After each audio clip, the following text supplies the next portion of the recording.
I'm not gonna take this call. It started ringing again. Why is this person calling me again and again? I'm not gonna take this because I don't have the time for it. Does this happen with you ever? Requests for your time are flooding in all the time. Through phone, through your email, through your chat, or your messages, or in person. From right now, you can choose how you respond to these requests for your time.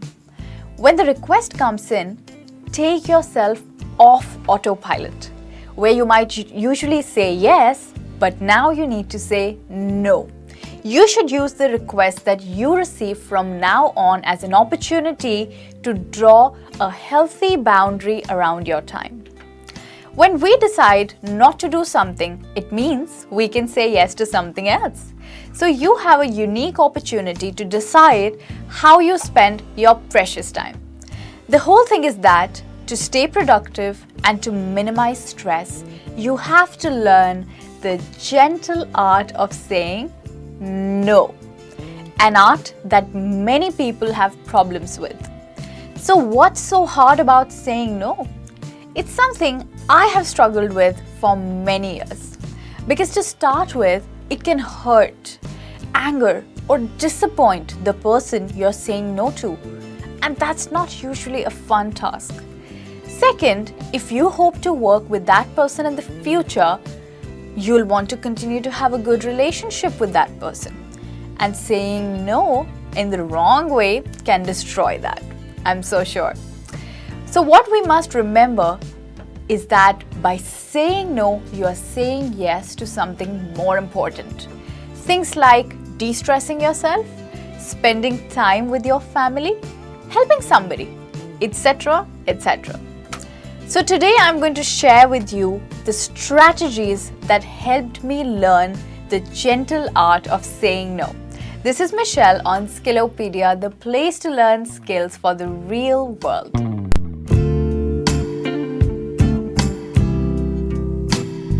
When you value your time, it becomes easy to say no.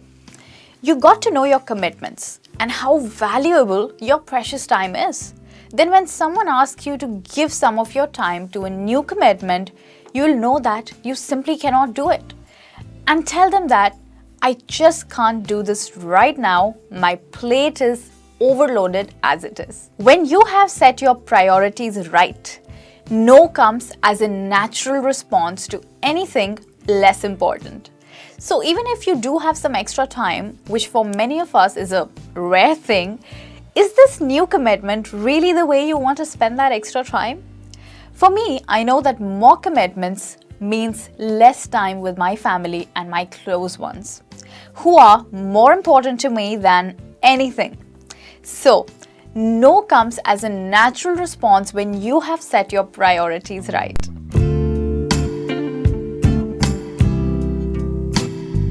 To master the art of saying no, you should practice saying no. Practice makes perfect. Saying no as often as you can is a great way to get better at it and more comfortable with saying the word. And sometimes repeating the word is the only way to get a message through to extremely insisting people. When they keep insisting, just keep saying no. In the end, they'll get the message. The fourth thumb rule for saying no is don't apologize. Yes, usually when people have to say no, they start out like, I'm sorry, but, and they go on. You may think it's polite to do that, but apologizing just makes it sound weaker. You need to be firm and unapologetic about guarding your time or saving your time. So you could say something like, I know you were hoping we'd be able to work on this together on the weekend. That isn't going to work for me. So I need to say no. Next, you need to stop being nice to everyone. Again, it's important to be polite, but being nice by saying yes all the time only hurts you. And sometimes you cannot even fulfill your commitments. As you make it easy for people to grab your time or money, they're going to continue to do it.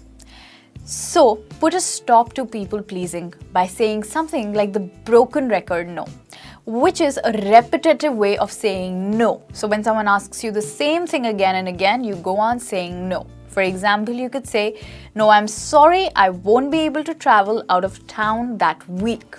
And if it's not enough to say that once, you say it again to make your point clear.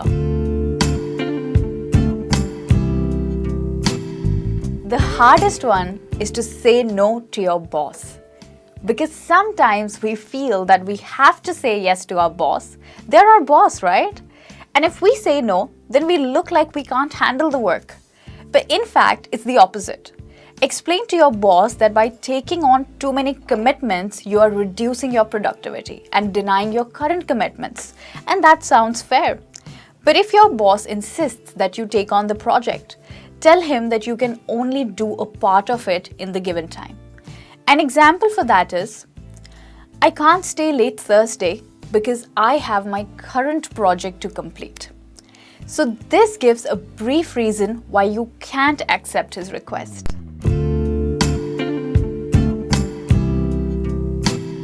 A smart trick is to preempt the requests. That means prevent the requests from being made. Prevent and preempt is so similar. Let's say if you know that in a meeting, requests are likely to be made about your time.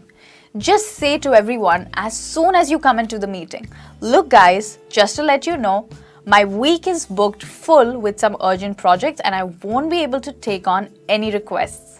Well, that's smart. So preempt or prevent the requests before they are made. That's a smart trick to avoid saying yes to something.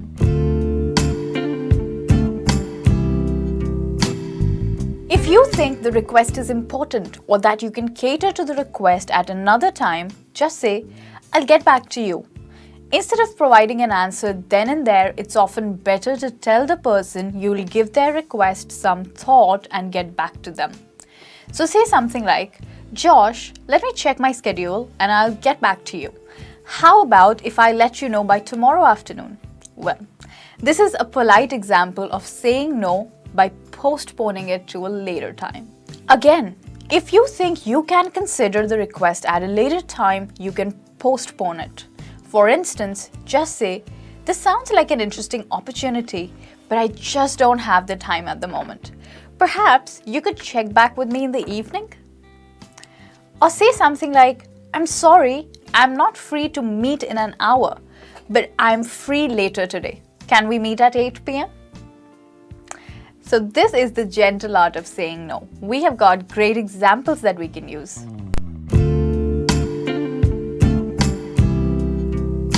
It's not you, it's me.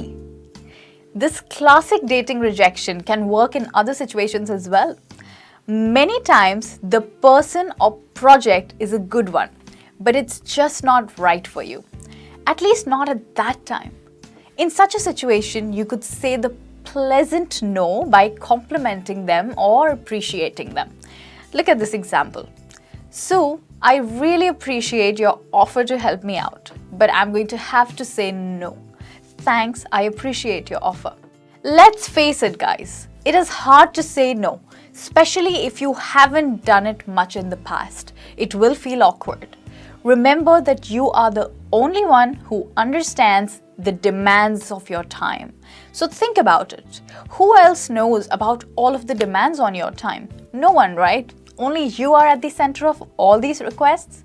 So you are the only one that understands how much time you really have. So you are the one who has to say no. So try it now after watching this video. Say no to anything that calls for your time when you are not ready to give it. So thank you so much for staying with me. I hope this lesson was productive and useful for you.